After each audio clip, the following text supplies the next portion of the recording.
Welcome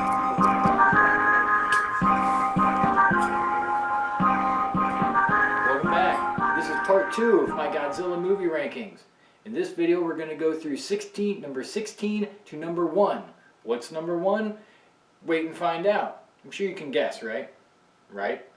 Anyway, like us, follow us, subscribe to us, share us, do all that stuff. We've got an Instagram, a Twitter, and a Facebook, and of course our YouTube channel. Go check out all of our other videos if you think we're entertaining. This is a special edition, so it's just me here today. Check us out on the Rambling Knave proper, where we get the actual hosts show up.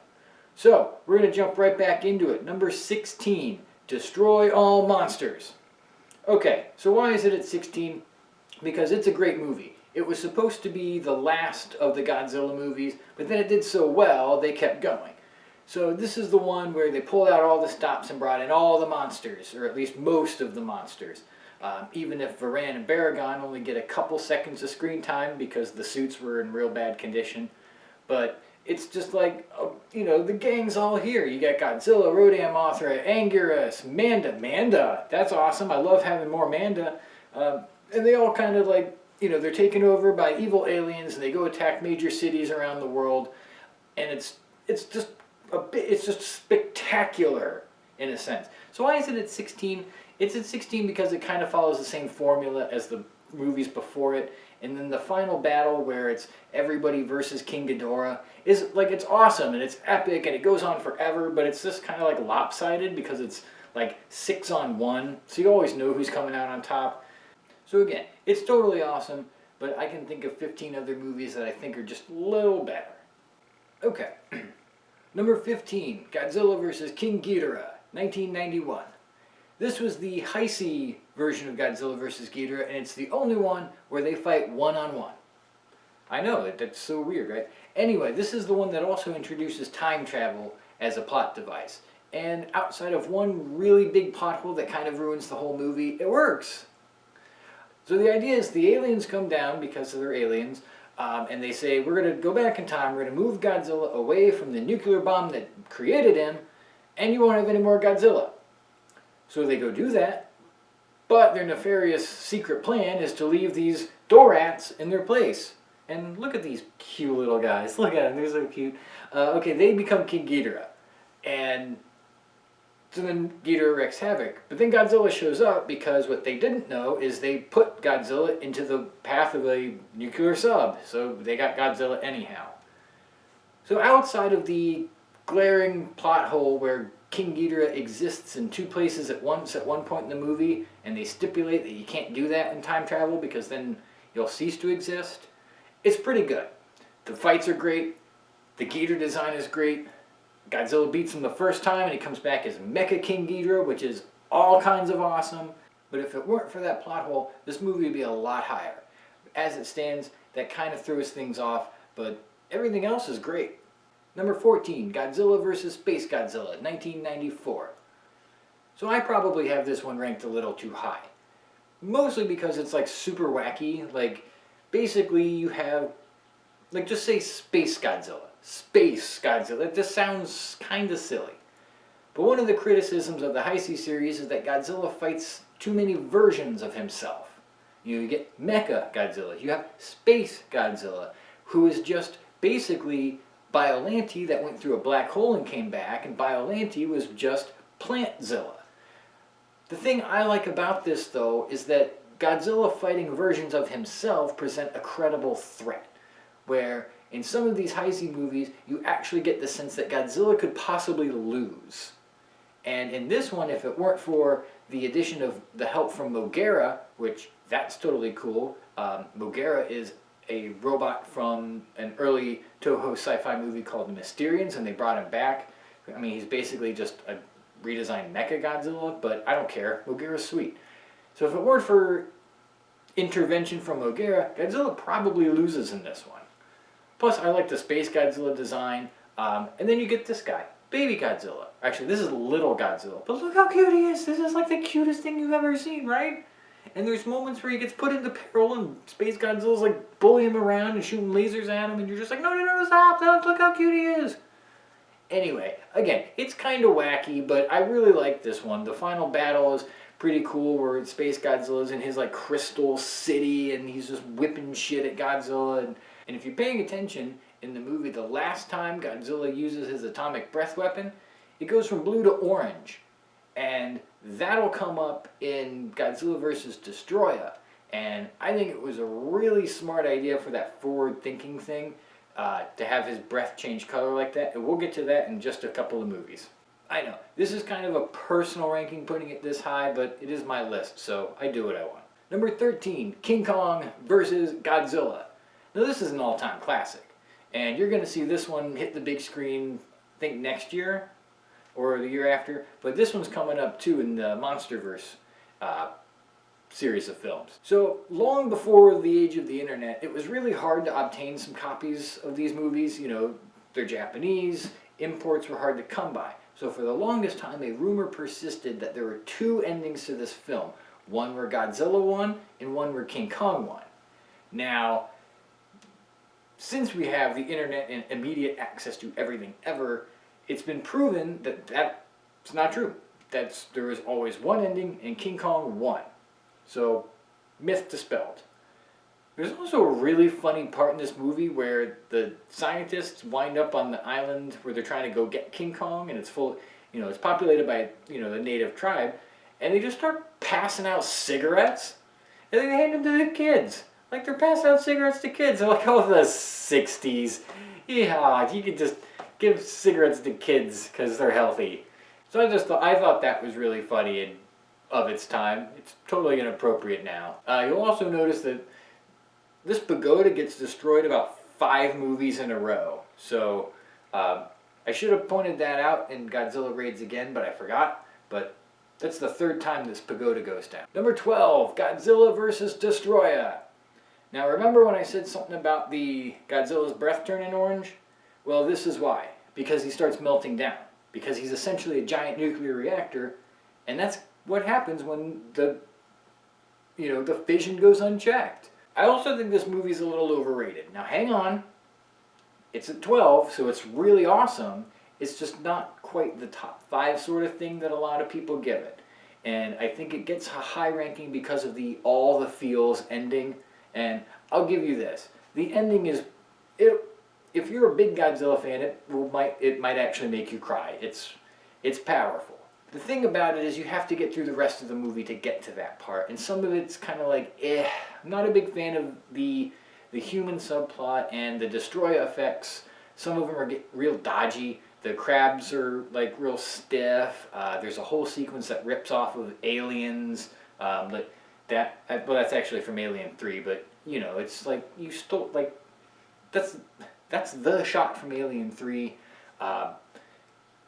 And going back to the Destroya effects in the final battle, I love that design, but like from like the waist down, he's just too lumpy and he can't move, and I have some believability issues with how he flies aerodynamically. I know these are moot arguments in a Godzilla movie, but come on, this thing it can't, like really, that giant bulky thing flying around, it just kind of looks, Anyhow, outside of that, the final battle is just epic as all fucking get out. And you know, the burning Godzilla suit, this is probably my favorite suit. It's a really, really great movie. And there's a lot of moments that you just, you know, that are just like legitimately breathtaking and like moving. It's just, the first 2/3 of the movie are kind of slow for me. So that's why it's at 12. But again, then you get to the ending and it's like, the feels. All the feels. Number 11, Ghidorah, the 3-headed monster from 1965. This is the one that introduces King Ghidorah, and then he will go on to feature in 8 more films, making him the most frequent Godzilla nemesis. And he's a badass nemesis. I've always loved King Ghidorah, and I would really suggest watching this one before seeing King of the Monsters, because I think it's going to draw heavily on this one, where you've got Godzilla, Mothra, Rodan, and King Ghidorah, and they're all the main monsters, and at the end they have just this really epic battle. And for 1965, the effects are like really top notch. And like when Godzilla and Rodan first meet, they just hate each other, and Mothra is kind of being the voice of reason, and it's only when Mothra's getting her ass kicked by Ghidorah do Godzilla and Rodan set aside their differences to team up and fight. I mean, this is just a classic kaiju film, period. I would use the word quintessential. Number 10. Godzilla, Mothra, King Ghidorah, Giant Monsters, All-Out Attack.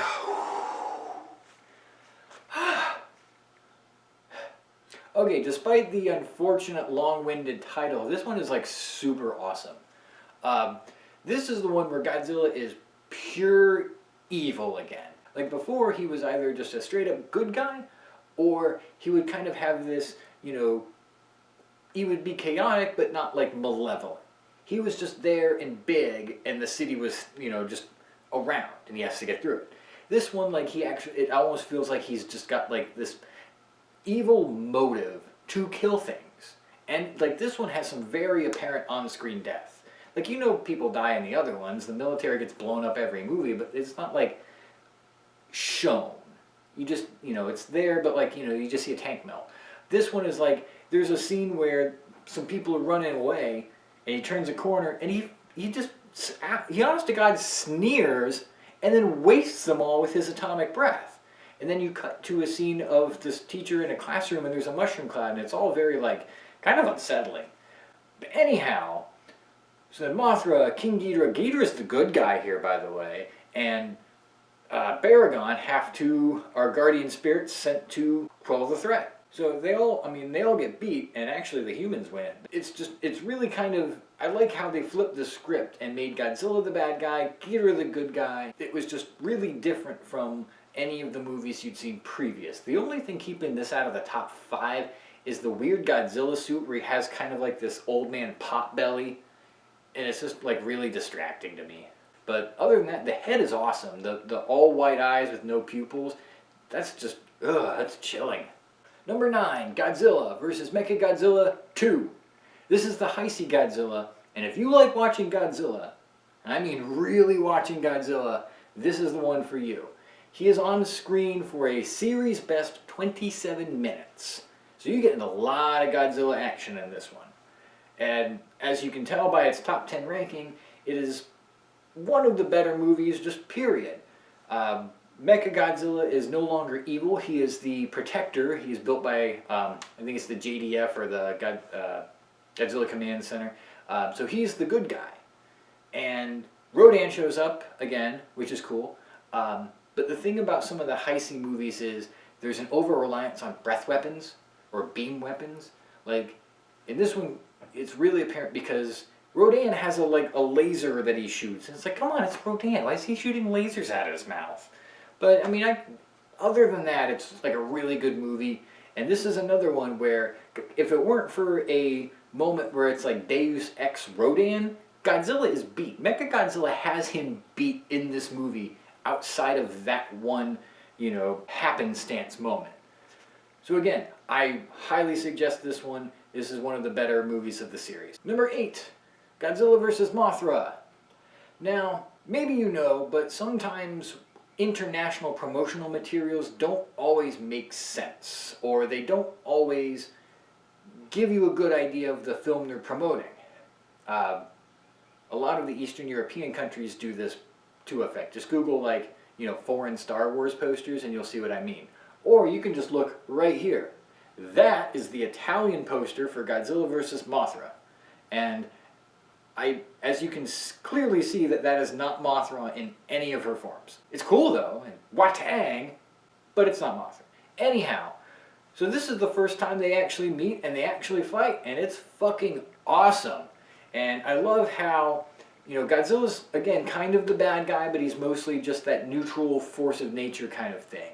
And then you have the Imago version of Mothra, the actual moth, and she has, the way she fights is, she's like in Godzilla's face. She uses that brute force because she's the adult. And then when the babies hatch, the larval forms, they have, they're small, they're fragile, so they have to resort more to a cunning sort of stratagem. And that's when he gets covered in webs. So it's really neat to see, the different fighting styles of kaiju.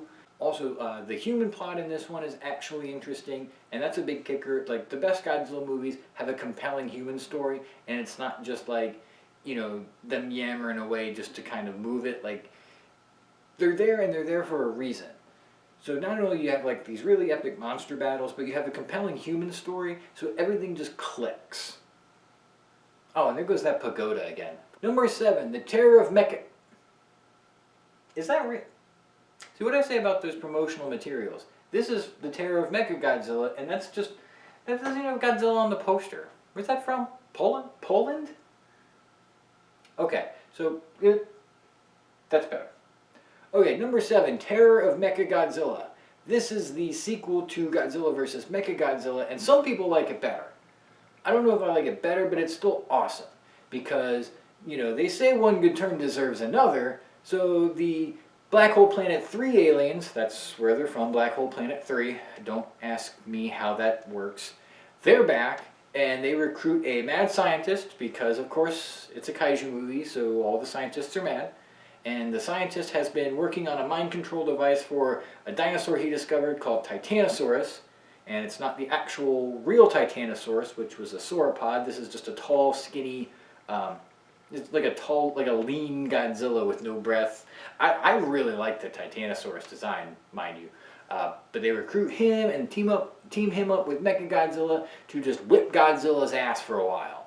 And they do. And I think this is one of my favorites because it's just, I mean, it sounds kind of sadistic, but I like seeing Godzilla get his ass kicked sometimes because then, again, it's like what I said about the Heisei series is when you present a credible threat, you want to watch the movie more to see if Godzilla can actually win. You know he will, but when it's like lopsided, you know, like some of the middle Showa movies where it's like when he's fighting a giant lobster, it's like he's obviously going to win. It's just a giant lobster. Who cares?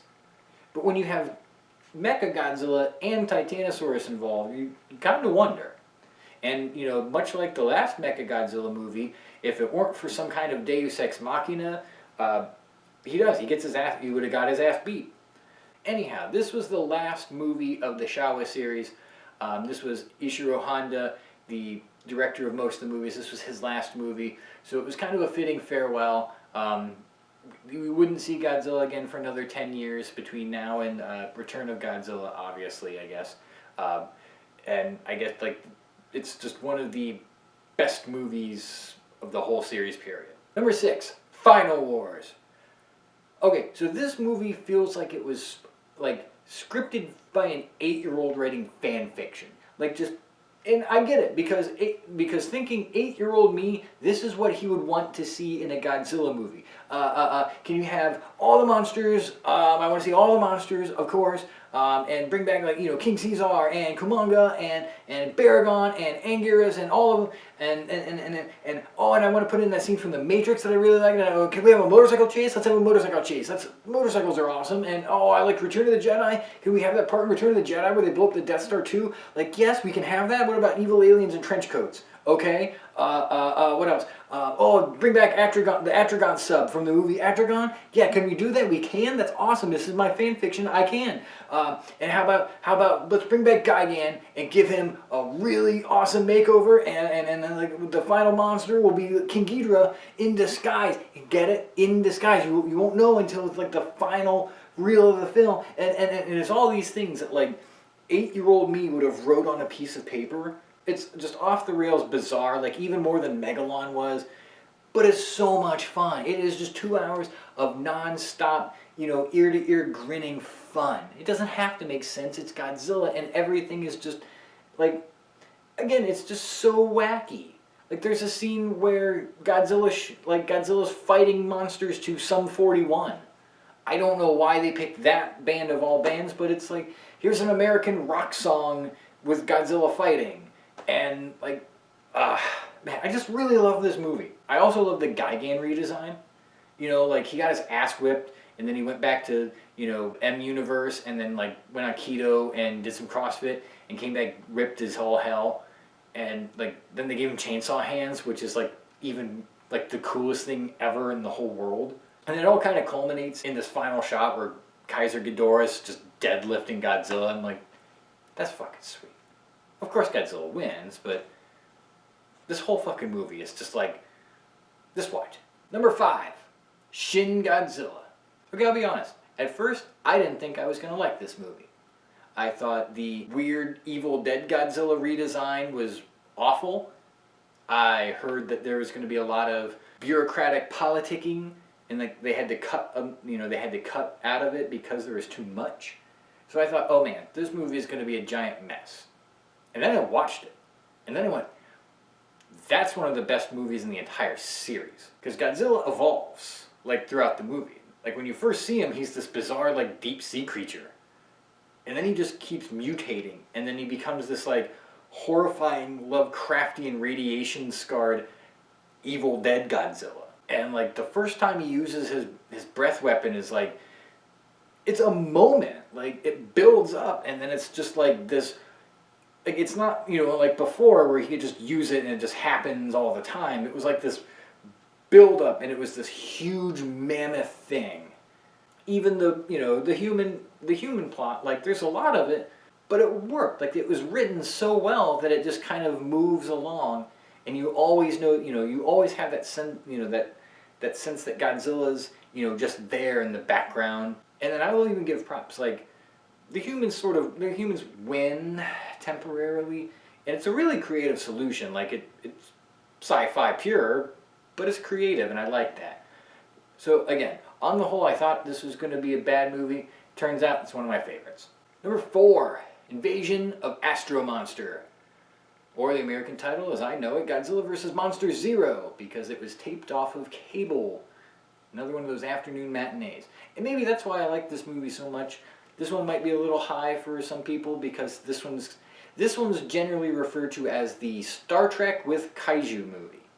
And it is. We go into space to explore a new planet, and it turns out there's aliens on it, and they're being attacked by King Ghidorah, and they want our monsters to help fight King Ghidorah. But it turns out that they own the planet and King Ghidorah and just want our monsters to mind control them and take over Earth for our water. The typical alien subplot. And here's a fun fact that might win you some money at bar trivia. What Godzilla movie has the least amount of Godzilla screen time? Care to guess? It's this one, by a lot. Godzilla's not even on screen for more than 5 minutes in this one. Yeah, it feels longer because it's very well done, but yeah, this is the Godzilla movie with the least amount of screen time. Even Godzilla 2014, that one that people complain about, No Godzilla, he was on camera for 8 or 9 minutes. So this one's significantly less. And this was the second appearance of King Ghidorah in consecutive movies, and as you can tell from my rankings, I do like this one better, and it's probably the space travel thing. And Godzilla dances in this one. He does a sweet little jig when he beats Ghidorah the first time. Again, you can go find that gif on Google, but it's pretty hysterical. Number 3, Roundo Trace. Godzilla vs. Biollante. And I'm going to be real, I think I'm overrating this one, but this is my list, and I've noticed that if you look through Godzilla rankings lists, they're all sort of different in some ways. Like, there are a lot of common themes, but you get one or two that just like really fluctuate. And for me, this is one of my favorites, and I got to put it at 3. Now, the Heisei series dealt more with contemporary issues than the Showa series did, and this one touches on genetic modification. And since I'm describing a sci-fi movie, I'm going to leave my opinion about that at the door. Now then, Biollante is basically just a rose bush fused with Godzilla DNA, making it Plantzilla. And this one also introduces the concept of telepathy, or like a psychic link. And I bring that up because it appears to me through the trailers that King of the Monsters is going to have sort of that deal. So no complaining, because there's precedent for that. So within the Heisei series, there's a character who has sort of a psychic link with Godzilla and can kind of feel the presence. And this is the first one to do that. And I mean, it's really well done, actually. It sounds kind of kooky, but this is Godzilla, so who cares? But again, I love this movie. I love the Godzilla suit. This is probably my second favorite behind the Destroyer melting down suit. But it's just the square face, the double row of teeth. I don't know. It's all the proportions are right. There's no pot belly. There's no weird googly eyes. It's not like the Lovecraftian horror that was Shing Godzilla. It's just like a real fierce, lean, mean Godzilla. I also love the final design of Biollante, where it looks like this, again, Lovecraftian version of Audrey 2 from Little Shop of Horrors, with just this just mound of just flora and the spiky. Again, I just really love this movie. So yeah, number 3, Godzilla vs. Biollante. Number 2, Gojira. Yes, I know, I am ranking one of my favorite movies, if not my favorite movie of all time, number 2 on my own Godzilla list. I know, for most of you, this is anathema, and I get it. But here's the thing. A lot has been said about this movie. Like more than I'm going to get into now. It's a stone cold classic. It is a piece of classic cinema. Period. That's just, the bottom line. It's so heavy. That's the kicker. Yeah, it's poignant, it's meaningful. There's pathos and drama, and there's that moment, with the mother and her children in the alley that's like, that's just heartbreaking and, just very emotional. And that's why it's at number 2, because it's a hard watch. It's a classic film, but it's not something you can just like put on any old time and sit and, chomp popcorn through it.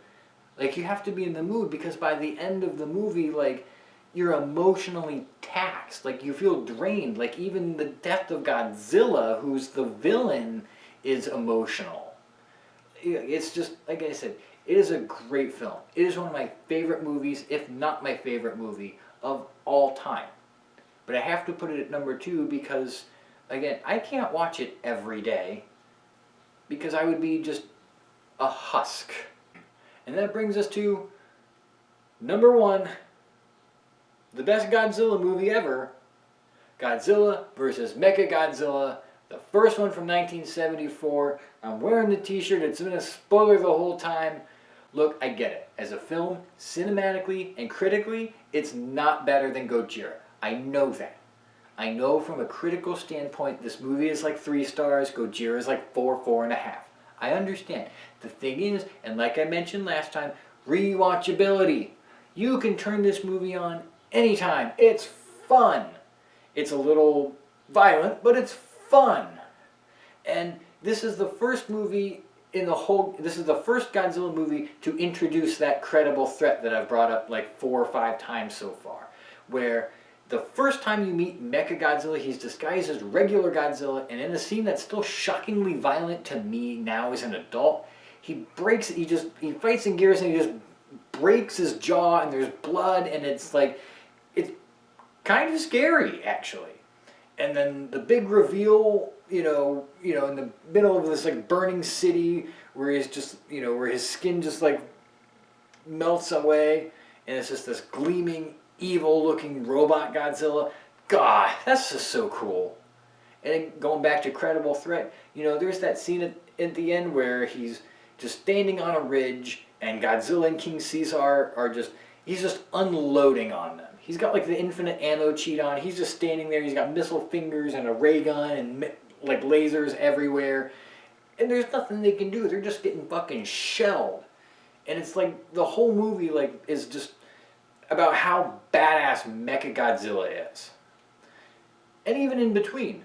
Like, again, a compelling human plot really helps a Godzilla movie, and there is one in this. Like, okay, it's aliens again, but like the plot moves along, it's paced really well. The score is like, kind of peppy and jazzy, and that kind of sounds like it wouldn't work, but it does.